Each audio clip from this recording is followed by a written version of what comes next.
하나님의 아무리 큰 일을 보고 경험하더라도 그 일에 대해서 잘못된 관점을 가지게 되면 트집 잡는 사람들이 꼭 있습니다. 하나님께서 고넬료의 가정에 성령을 보내셨습니다. 베드로를 통해 그 성령이 오순절 예루살렘 교회에 임하셨던 성령과 동일한 성령임을 분명히 확인하게 하셨습니다. 그런데 어떤 예루살렘의 사람들은 이 놀라운 소식을 듣고서도 하나님의 하시는 위대한 일을 찬양하기보다는 거기에서 하나의 꼬투리를 잡았습니다. 그 꼬투리란 유대인이 무할례자 이방인과 함께 식사하였다라는 점입니다. 하나님께서 하시는 크고 위대한 일은 사라지고 없습니다. 그들의 눈에 크게 보였던 것은 어찌 이방인과 유대인이 함께 한자리에서 밥을 먹을 수가 있느냐라는 사실입니다. 사건의 본질을 흐려버렸습니다. 그들에게 복음이 이방인에게 전파된 것보다 더 중요한 것은 유대인이 부정하게 되었다는 사실입니다. 하나님의 생명의 말씀이 죽어있던 이방인들을 살리는 놀라운 은혜의 식탁이었지만 몇몇 유대인들에게 이 식탁은 부정한 식탁에 불과했던 것입니다. 예루살렘 교회가 전체 이런 모습을 보였던 것은 아닐 것입니다. 유대인 회심자 중에 일부의 사람들이 아직까지도 이전에 가지고 있던 그들의 습관을 벗지 못한 사람들의 그런 소행으로 보입니다. 하지만 그들 역시 믿음을 가지고 있었습니다. 교회에 들어왔다라고 해서 모두가 다 성숙한 것은 아니었음을 보여주는 단적인 예라고 할 것입니다. 이런 비난하는 사람들 앞에 베드로가 보여준 행동은 의연합니다. 베드로는 그들이 어떤 마음으로 지금 이 말을 하고 있는지 이해했던 것 같습니다. 이유는 베드로 그 자신도 그런 경험과 생각을 가졌기 때문에 그렇습니다. 그 사람들을 비난하거나 책망하지 않았습니다. 오히려 4절에 보시면 차례대로 어떤 일이 어떻게 일어났는지 하나하나 설명하였다 이렇게 말씀을 합니다. 베드로는 가감없이 하나님께서 행하신 그 일들에 대해서 차근차근 설명을 합니다. 그리고 자신이 이 사건에 대해서 어떻게 생각하였는지도 분명하게 아뢰입니다.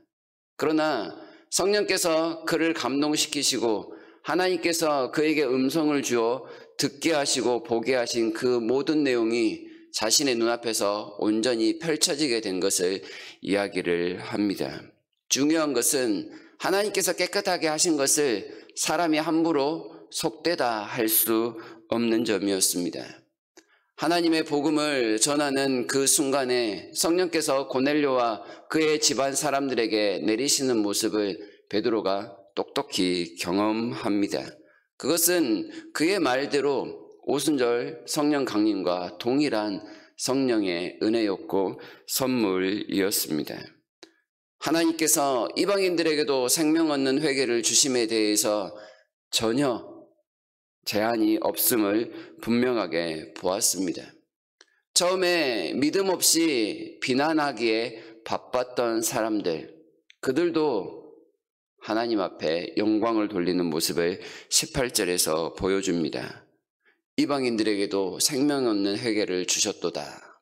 그러니 하나님께 영광을 돌렸다라고 마무리를 짓습니다.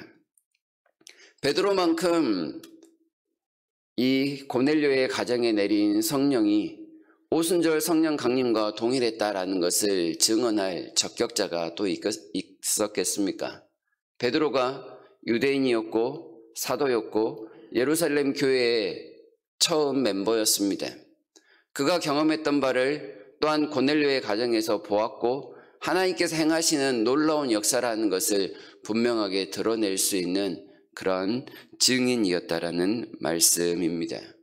그 성령의 강림 사건을 통해서 유대인들에게나 이방인들에게 똑같이 하나님의 은혜를 주시는 그 놀라운 일들을 분명하게 나타내었습니다. 베드로는 확신하였습니다.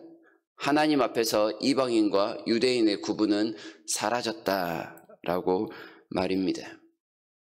이 사실에 대해서 예루살렘 교회의 몇몇 비난자들도 하나님 앞에 굴복하고 있는 모습을 보입니다. 이것이 믿음이겠지요.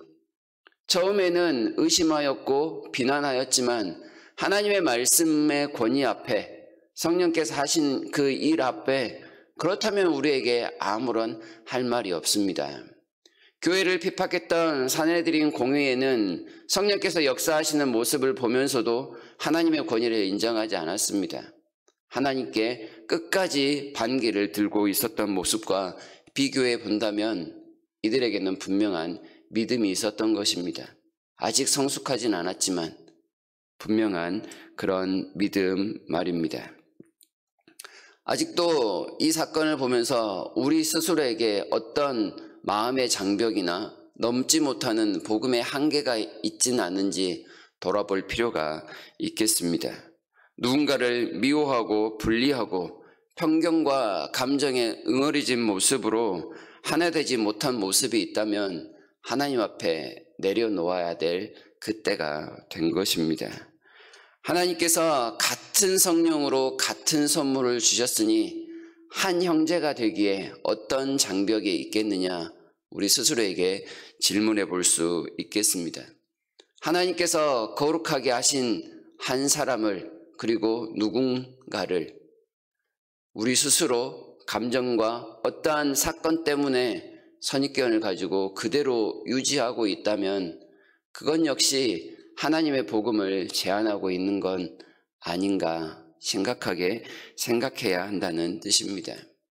몇몇 예루살렘 교회의 이 비난자들이 하나님의 말씀을 듣고 그 말씀에 온전히 설득당하고 있는 것처럼 하나님께서 우리를 말씀으로 설득하여 주시도록 간구하는 그런 기도가 필요하겠습니다.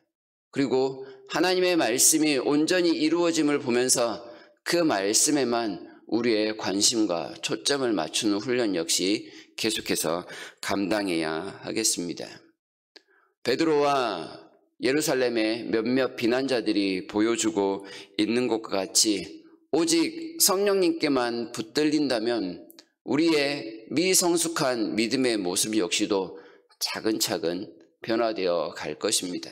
하나님께서 원하시는 모습으로 말입니다. 이를 왜곡하고 본질을 흐르는 어리석음을 범하지 않도록 하나님께만 우리의 마음과 생각을 두어야 하겠습니다. 교회가 성령의 공동체로 더욱더 발전하는 일에 우리가 적극적으로 동참해야 하겠습니다. 하나님이 선히 여기시는 것을 선하게 여기며 하나님이 기뻐하시는 것을 위하여 기쁘게 동참할 수 있는 열정이 우리에게 필요하겠습니다. 코로나 이후에 다시금 교회가 시작하는 그런 과정에 있습니다. 누구 한 사람이 전적으로 맡아 행해야 될 일이 아니라 교회에 속한 공동체가 함께 더불어 감당해야 될 일이라는 사실을 꼭 기억하셨으면 좋겠습니다. 예배에 참석한 일에서부터, 그리고 다시금 시작하여 행하려는 이 모든 상황에서 수고하고 헌신한 일에서부터 남녀노소를 불문하고 함께 주님 앞에 나아와 이 일들을 준비하고 추진하는 일에 동참해야 하겠습니다. 나는 아니야 라는 그런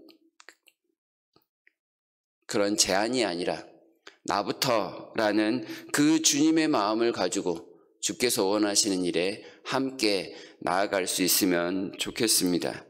사람이든 사건이든 어떠한 무엇이든 간에 차별하지 않고 관대하신 하나님의 은혜를 보며 먼저 용서할 수 있는 그 은혜가 있었으면 좋겠습니다. 형제로 다가가 손 내밀기 이전에 최소한 비난하지는 않는 그런 모습에서부터 다시금 새롭게 출발하는 우리를 통하여 온 마산 동광교회 공동체가 한 형제요 한 자매로 거듭나는 일에 앞장섰으면 좋겠습니다. 그 은혜를 사모하시면서 오늘도 말씀 앞에 우리를 순복할 수 있도록 은혜 주십시오 라고 기도하며 나아가는 우리 모두가 되시기를 진심으로 바랍니다.